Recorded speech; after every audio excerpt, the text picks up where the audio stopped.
여러분 안녕하세요. 최 목사입니다. 오늘은 즐거운 수요일이죠. 하루하루 시간은 정말 잘 갑니다. 4월 1일입니다. 만우절이죠.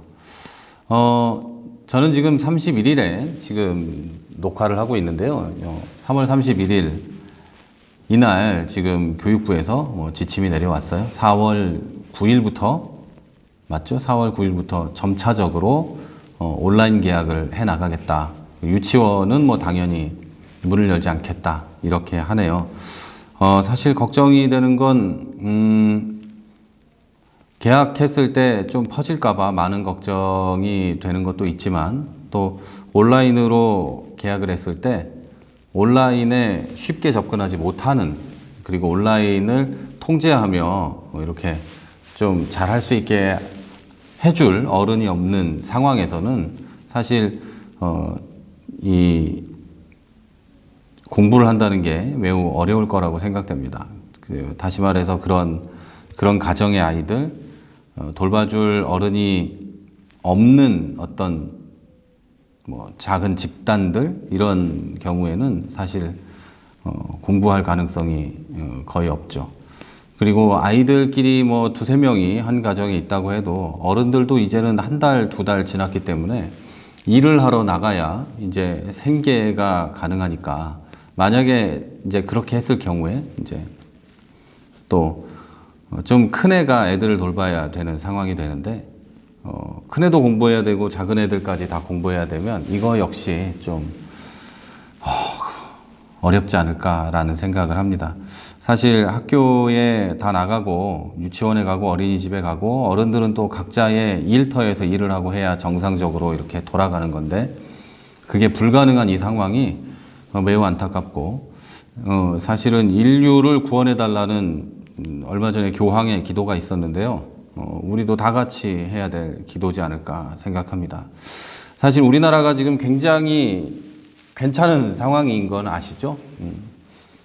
각 나라마다 많은 사람들이 이제 죽어가고 있고 시신조차 처리하지 못하는 상황들이 계속되고 있는데 우리나라는 그 와중에서도 여러 요인으로 굉장히 괜찮은 상황에 놓여 있습니다. 이런 상황에서 우리가 우리의 평안함만 생각할 것이 아니라 이 인류를 구원해 달라는 기도를 하나님 앞에 해야 되지 않을까라는 생각을 합니다.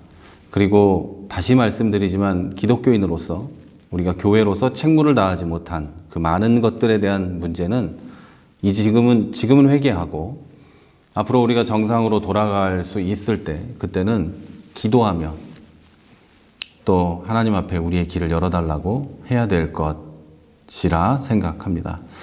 따라서 우리 교회도 앞으로 지금 학교들이 개학하면 우리 교회에서 예배를 드리려고 하는데요.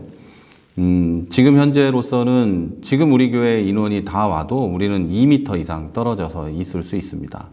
그리고 각자 떨어져 있으면서 마스크도 쓰고 이렇게 예배를 드릴 수도 있고요. 그리고 교회에 그 교회를 방역하는 어떤 그런 것도 제가 준비를 하겠죠. 그래서 교회를 오시기 전에 가기 전에 간 후에 이제 다 방역을 하고 또 정부에서 내려오는 지침이 있으면 그 모든 걸 다 지키면서 우리 교회는 문을 열 수 있습니다. 지금 상황만 봐도 충분히 2m 이상 떨어져서 앉을 수 있는 그런 상황이기 때문에 우리가 각자 식사만 하지 않고 좀 아쉽지만 예배드리고 돌아간다면 큰 문제가 없으리라 생각합니다. 어쨌든 정부의 지침을 따를 거니까 정부에서 교회와 이런 많은 사람들이 이용하는 시설에 대해서 얘기를 해줄 거예요. 그거에 맞춰서 우리 교회도 결정을 하려고 합니다. 그러니까 여러분들도 빨리 만나서 예배드릴 수 있도록 기도해 주시기 바랍니다. 사실은 우리는 어차피 각자 모여서 오기 때문에 큰 그런 건 없는데 그렇다 할지라도 우리가 지켜야 될 걸 지키면서 나라와 주변 사람들에게 또 그리스도의 복음을 전할 수 있는 그런 통로가 되기를 바랍니다. 이제 오늘 보실 말씀을 보도록 하겠습니다. 데살로니가전서 5장 9절에서 11절입니다. 제가 읽어드리도록 할게요. 하나님이 우리를 택하신 것은 벌하시기 위한 것이 아니라 우리 주 예수 그리스도를 통해 우리가 구원을 얻도록 하기 위한 것입니다. 예수님은 우리가 깨든지 자든지 자기와 함께 살게 하려고 우리를 위해 죽으셨습니다. 그러므로 여러분은 지금까지 생활해온 그대로 서로 격려하며 도와주십시오. 아멘. 자, 요즘에 사람들이 이게 말세가 아니냐 이런 이야기들을 많이 합니다. 이렇게 감염병이 창궐하고 또 예배드리지 못하게 되고 좀 전에 말씀드린 대로 감염병이 창궐하고 또 음란함과 죄악이 온 세상에 퍼져서 관영하고 뭐 돌이키기도 어려운 그리고 사람들이 물질을 숭배하는 풍조가 이건 뭐 말도 안 되게 퍼져 있고 그리고 이 물질 숭배의 풍조가 가난한 사람, 어려운 사람, 지금 나보다 가지지 못한 사람들에 대한 어떤 자비와 그런 마음을 사라지게 하고 그래서 내가 지금 갖지 못한 것에 대한 분노가 막 하늘을 찌르는 이런 상황에 되어 있습니다. 그래서 사람들은 지금 이 상황을 보고 말세다, 이제 곧 예수님이 오실 거다 이런 말을 합니다. 네, 저는 지금 예수님이 오시면 할렐루야죠. 뭐 예수님이 오신다면야 그보다 좋은 소식이 어디 있겠습니까? 저 하늘의 구름만 봐도 예수님이 오시나 싶은 그런 마음인데 여기 교회에 있으면 하늘이 잘 보이잖아요. 높아서 주변만 이게 고개만 돌려도 하늘이기 때문에 그런 생각이 드는데 얼마나 좋겠습니까? 그런데 여러분 이런 상황을 보고 말세라고 생각하는 것도 물론 일리가 있지만 말세라고 생각하면서 왜 걱정을 하는지는 잘 모르겠어요. 여러분 더 걱정하고 하나님 살려주세요 라고 애원하는 기도를 하는 사람들도 많이 있습니다. 지금 이 세상에 벌어지는 상황을 보면서 그리스도인으로서 비통해하고 이것은 잘못됐다, 이거는 악하다, 회개하자, 이것은 그리스도인으로서 뒤집어 엎어야 된다, 뭐 이런 생각을 한다면 뭐 오케이입니다. 그렇지만 이런 상황을 보면서 교회로 모이자, 우리끼리 모이자, 기도하자, 그래서 구원받자 이렇게 하는 거는 옳은 게 아닙니다. 이런 상황일수록 그리스도인들은 더 많이 세상으로 나가서 복음을 전해야 합니다. 누군가를 그리스도인으로 만들어내기 위한 노력은 내가 할 일이 아니고 그건 주님이 하시는 일입니다. 우리는 이 상황일수록 나가서 복음에 대해서 이야기해 줘야죠. 세상이 이렇게 된 것은 우리가 그리스도인으로 똑바로 살지 못해서 그렇고 또 하나는 세상에 예수를 믿지 않는 사람들이 너무 많은 안타까운 일들에 빠져 있기 때문에 그렇다. 물질을 숭배하기 때문에 그렇다. 이 모든 것에 대한 해결책은 예수 그리스도밖에 없다라는 말을 우리가 자신 있게 할 수 있어야 되는 거죠. 그게 아니라 이 종말이 다가온다니까 전부 막 집에 숨어가지고 나를 용서해 주세요. 나를 좀 더 용서해 주시고 구원에 좀 더 가까워지게 해주세요. 나를 그 천국 사다리에서 떨어뜨리지 마시고 데려가 주세요. 뭐 이런 기도를 하고 공포에 떨고 있는 것은 사실 그리스도인이 해야 될 일은 아닙니다. 우리 그리스도인들은 오늘 우리가 읽은 말씀 그대로 하나님의 택하심을 받았는데 하나님이 구원하기 위해서 우리를 택하셨고 둘째, 예수님은 우리가 깨든지 자든지 자기와 함께 살게 하려고 우리를 위해 죽으셨다는 거죠. 그래서 그리스도인의 흔한 오해들이 완전히 반대라는 거예요. 하나님은 우리를 택하셨을 때 예수를 통해 구원을 받게 하려고 택하셨고 예수님이 십자가에 죽으신 건 깨든지 자든지 어찌됐든 예수 그리스도가 나와 함께 살기 위해서 십자가에 죽으셨다는 거죠. 근데 잘못 생각하는 사람들이 너무 많이 있어요. 하나님이 나를 택하신 건 지킬 수도 없는 어떤 규약들을 정해놓고 안 지키면 때려주려고 뭐 그랬다라든지 예수님이 십자가에서 죽으신 거는 그리스도인으로 만들어서 뭐 이렇게 써먹으려고 그랬다든지 이런 믿음은 그렇게 믿진 않는데 그런 식으로 신앙생활하는 사람들이 많다는 이야기입니다. 성경은 오늘 본문에서 이렇게 얘기하죠. 그렇기 때문에 다시 말해서 하나님이 우리를 택하신 건 우리를 구원하기 위하신 거고 예수 그리스도는 우리와 함께 살기 위해서 우리를 구원하셨다 라는 전제로 볼 때, 그렇기 때문에 우리는 지금까지 살던 대로 살면서 평상시와 같은 그런 기독교인의 어떤 자세를 유지하면서 서로 격려하면서 도와줘야 됩니다. 저는 우리 단체 카톡방에 꽃사진 하나 올라오는 것만 봐도 위로가 됩니다.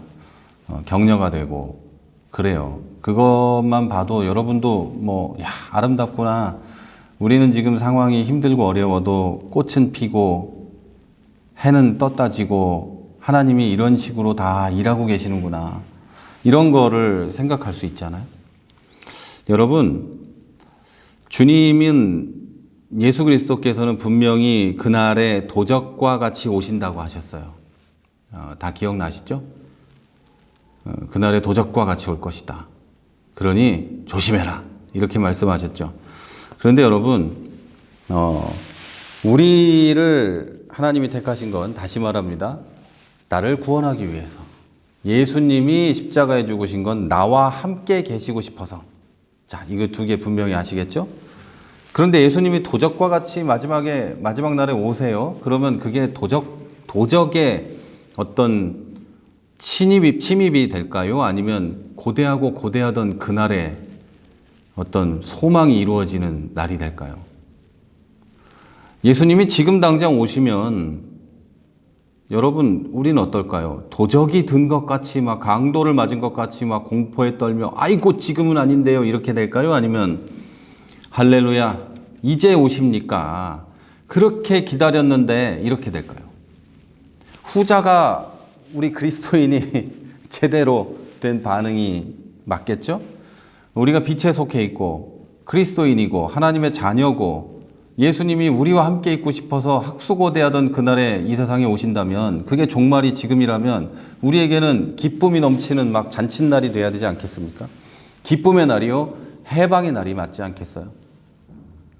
여러분, 우리는 택함 받은 사람들로서 구원을 약속받았습니다. 심판이 면제되고 이미 의의 옷을 입음으로 그리스도인이 되어 있어요. 그 천국을 약속받았어요. 우리에게 종말의 날은 영원한 기쁨의 날의 시작이죠. 영광에 들어가는 날이죠. 이 세상의 고난이라는 것은 여러 개가 있습니다, 여러분. 몸이 아파서 정신적으로 좀 피폐해서 이런 것들도 있지만 그리스도인이 겪는 가장 큰 고난은 유혹입니다. 유혹을 이기려는 노력을 안 해본 분들은 그게 얼마나 큰 고난인지를 모르죠. 그런데 유혹이라는 것을 이겨보려고 노력하고 애쓰며 살았던 사람들에게 이 고난은 유혹을 이기는 겁니다. 모든 사람들이 다 하는데 나는 그리스도인이기 때문에 하지 않아야 하는 것들, 그게 고난이죠. 모든 사람들이 스트레스를 풀기 위해서 뭔가를 하는데 나는 그리스도인이기 때문에 그걸 하지 않는다. 이게 고난인 겁니다. 여러분, 그리스도인들은 또 대단한 신앙인들은 그 모든 것을 신앙의 힘으로 나는 다 이겼어 이렇게 얘기할 수 있겠지만 여러분, 그게 아니에요. 유혹을 이겨내는 것, 이게 그리스도인의 가장 큰 고난이에요. 왜냐하면 할 수 있는데 하지 않는 거니까요. 하지 못하게 된 게 아니라 할 수 있는데 안 하기 때문이죠. 어떤 목사님은 이렇게 얘기해요. 예수 그리스도가 당신에게 뭡니까? 라는 질문에 대해서 본인은 이렇게 쉬지 않고 대답할 수 있대요. 나에게 예수 그리스도는 억제력이다. 여러분, 여러분에게 예수 그리스도 억제력입니까? 아니면 뭡니까? 하여튼, 네. 그 고난의 길이 끝나는 날, 그게 바로 종말의 날입니다. 물론 우리의 가난도, 우리의 질병도, 우리의 가슴 속에 남아있는 그 아픔들도 다 끝나는 날이 바로 종말입니다. 그리고 영원한 기쁨의 날, 천국의 날이 시작되는 게 바로 종말이죠. 여러분, 오늘은 종말에 대해서 말씀드렸어요. 사람들은 종말을 두려워합니다. 물론 두렵죠. 육신의 고통이 생길 수도 있고 기독교가 핍박을 받을 수도 있고 그래요. 그런데 그날들이 다 지나면 천국의 소망이 있는 줄 믿습니다.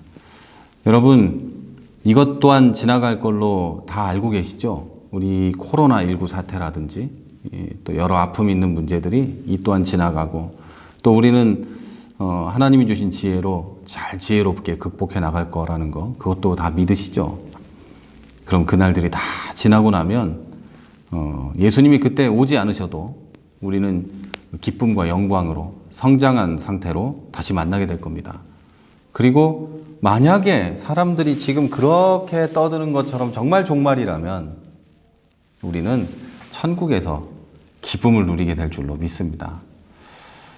오늘 하루도 천국의 기쁨을 누리시기 바랍니다. 기도하며 하나님을 만나는 그리고 응답받는 수요일이 되시기도 바랍니다. 여러분 삶에 그리고 여러분의 가정에 평안과 하나님의 은혜가 있기를 저는 기도합니다. 지금까지 세종시에서 최 목사였습니다.